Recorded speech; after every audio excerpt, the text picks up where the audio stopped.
স্কুলগামী শিক্ষার্থীদের ব্যাংকিং চ্যানেলে যুক্ত করে সঞ্চয় উৎসাহিত করতে সরাসরি স্কুল ব্যাংকিং কনফারেন্স ২০২৫ অনুষ্ঠিত হয়েছে। এ উপলক্ষে শহরের আইটি পার্কে বর্ণাঢ্য র্যালি শেষে আলোচনা সভা অনুষ্ঠিত হয়। বাংলাদেশ ব্যাংকের সহযোগিতায় লিড ব্যাংক হিসেবে ট্রাস্ট ব্যাংক যশোর শাখায় অনুষ্ঠানের আয়োজন করে। জেলার ৪৩টি তফসিলি ব্যাংকের অংশগ্রহণে অনুষ্ঠিত হয় এই কনফারেন্স।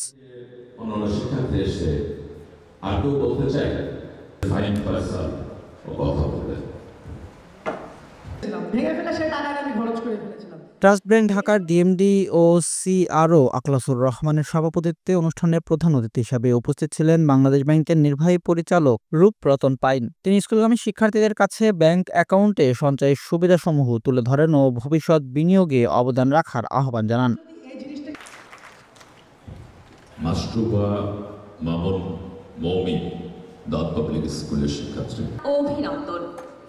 আমি মাশরুবা মামুন। বিশেষ অতিথি হিসেবে উপস্থিত ছিলেন সোনালী ব্যাংকের জেনারেল ম্যানেজার মোহাম্মদ ইকবাল কবির ও বাংলাদেশ ব্যাংকের অতিরিক্ত পরিচালক মোহাম্মদ শাহজাহান। স্বাগত বক্তব্য রাখেন ট্রাস্ট ব্যাংকের head of retail banking Wahed Ibne Shahed.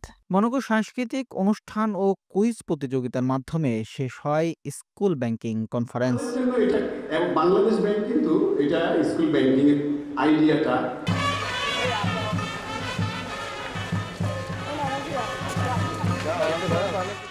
Desk report, দৈনিক কল্যাণ।